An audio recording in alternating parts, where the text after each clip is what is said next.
श्री सच्चिदानंद सद्गुरु साईनाथ महाराज की जय। भारती साई बाबा सौख्यदातार जीवा, चरणार जातली द्यावा दासा विसावा, भक्ता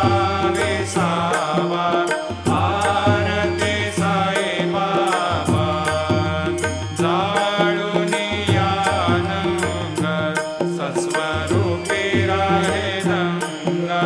मुमोक्ष जनादावी निज डोळा श्रीरंग, डोळा श्रीरंग। भारती साई बाबा जया मनी जैसा भाव, दया तैसा अनुभव। दाविसी दया घना, ऐसी तुझी ही माव, तुझी ही माव।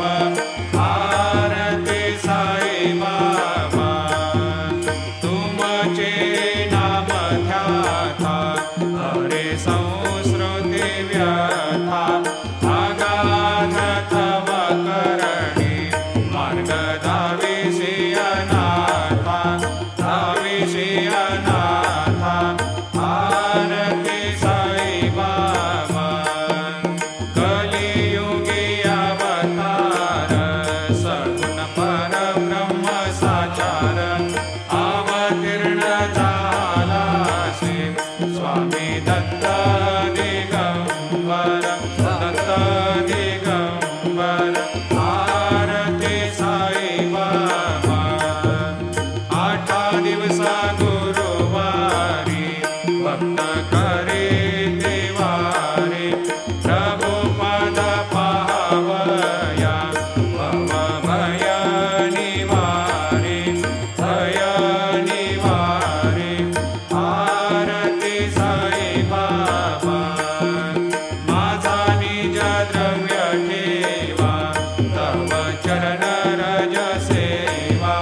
मागणे हेची आता, तुम्हा देवाधिदेवा, देवाधिदेवा।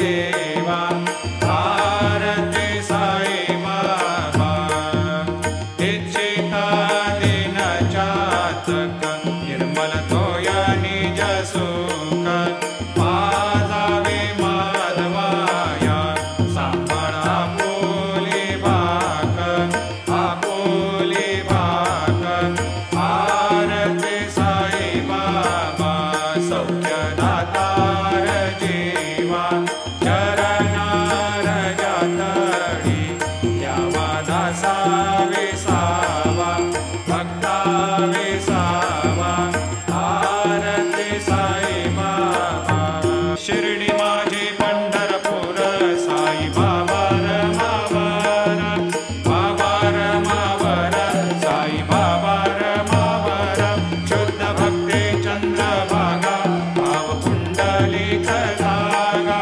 पुंडलिक जागा, भाव पुंडलिक जागा। याहो याहो अवघे जन, करो बाबाशी वंदन, साईंशी वंदन, करो बाबाशी वंदन। गणू म्हणे बाबा साई, धाम पाव माझे आई, पाव माझे आई, धाम पाव माझे आई। घालील लोटांगण बंदीन चरण, डोळ्यान पाहिन रूप तुझे। प्रेमी अलंकेन आनंदी पूजिन, भावे वाजिन म्हणे नमः। त्वमेव माता पिता त्वमेव, त्वमेव बंधु सखा त्वमेव, त्वमेव विद्या द्रविणं त्वमेव, त्वमेव सर्वं मम देवदेव। कायेन वाचा मनसेन्द्रियैर्वा, बुद्ध्यात्मना वा प्रकृति स्वभावा, करोमि यद्यत् सकलं परस्मै नारायणायति समर्पयामि। अच्युतं केशवं रामनारायणं, कृष्णदामोदरं वासुदेवं हरिं, केदारं माधवं गोपिकावल्लभं,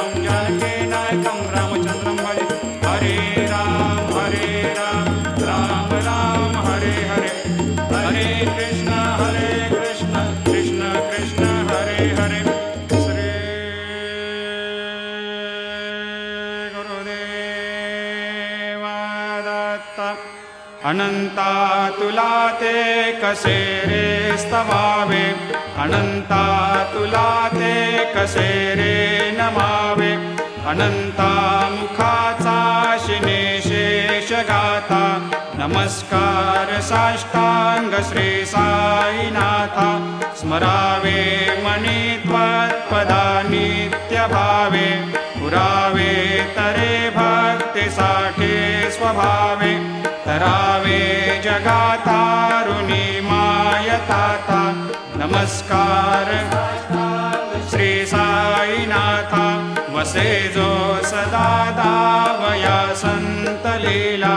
दिसे अज्ञ लोकान् परे जो जनाला, परे अंतरे ज्ञान कैवल्य दाता, नमस्कार साष्टांग श्री साईनाथा, वराला धला जन्म हा मानवाचा, नरासार्थका साधनीभूत साचा, धरो साई प्रेमा गळाया अहंता, नमस्कार साष्टांग श्री साईनाथा, धरावे करे सान अल्पज्ञ बाला, करावे अमाधन्य चुंबो निगाला, मुखे गाल प्रेमे पराग्रास आता, नमस्कार श्री साईनाथा, सुराधिक ज्यांच्या पदा वंदिताते,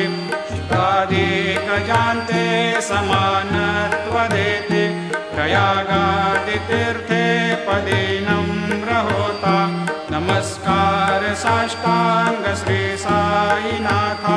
तुझ्या ज्या पदा पाहता गोप बाले,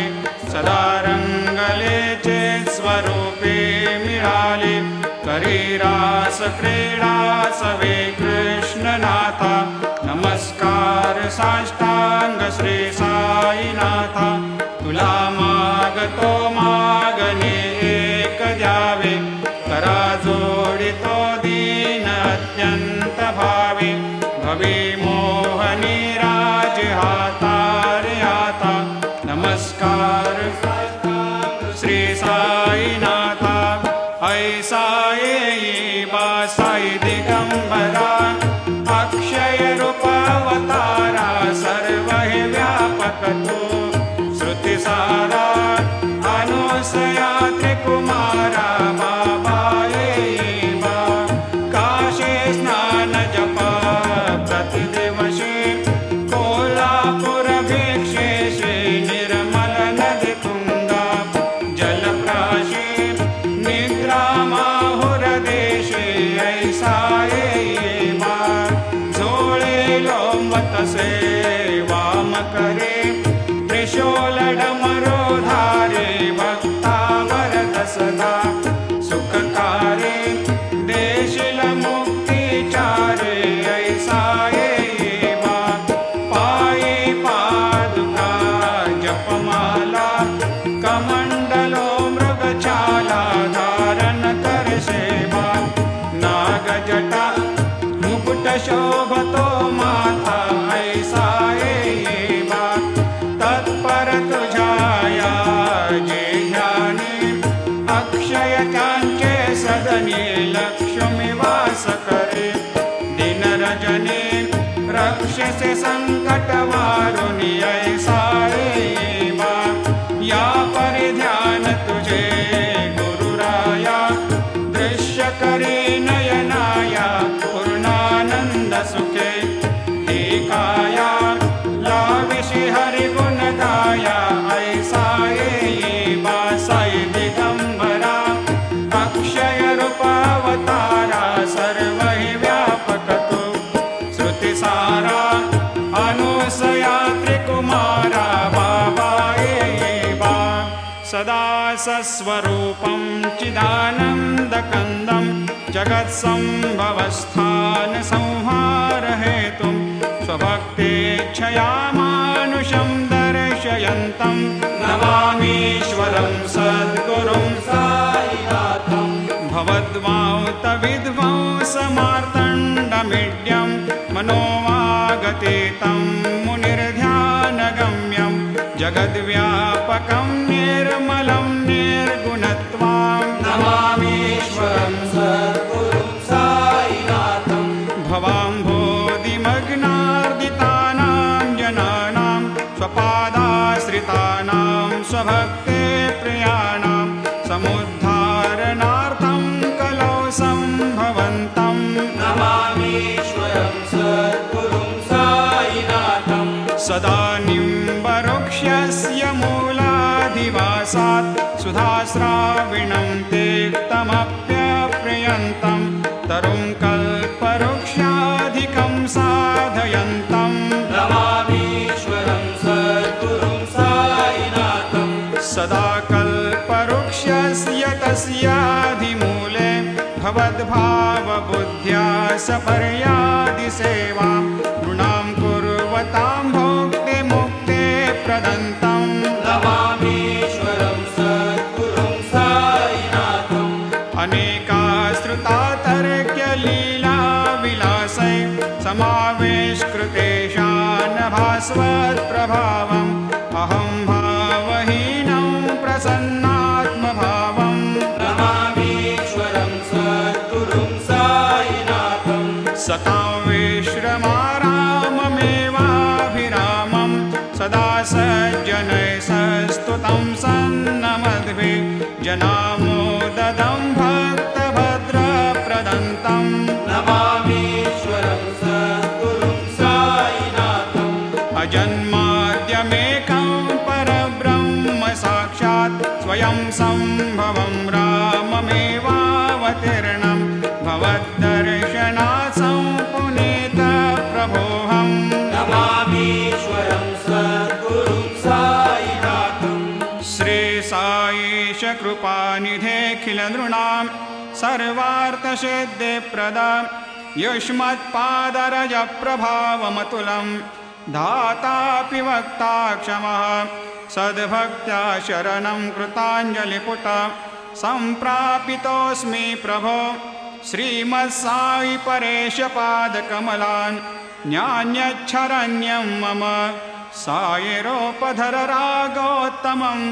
भक्तकामविबुधद्रुमं प्रभुं माययोपतचित्तशुद्धये चिन्तयाम्यहमर्निशं मुदा शरत्सुधांशुप्रतिमं प्रकाशं कृपातपत्रं तव साईनाथ त्वदीयपादाब्जसमाश्रितानां स्वच्छायया तापमपाकरोतु उपासनादैवत साईनाथ स्तवैर्मयोपासनिना स्तुतस्त्वं रमेन्मनोन्मे तव पादयुग्मे भृङ्गो यथाब्जे मकरन्दलुब्धा अनेकजन्मार्जितपापसंशयो भवेद्भवत्पादसरोजदर्शनात्